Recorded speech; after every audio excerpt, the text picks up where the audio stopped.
Kereta api Mutiara Timur tujuan akhir stasiun Surabaya Pasar Turi.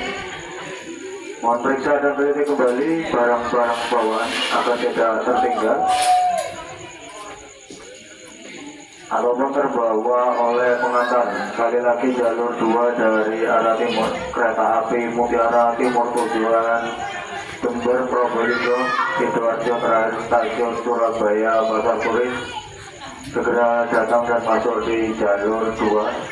Mohon mundur 1 meter dari jalur 2.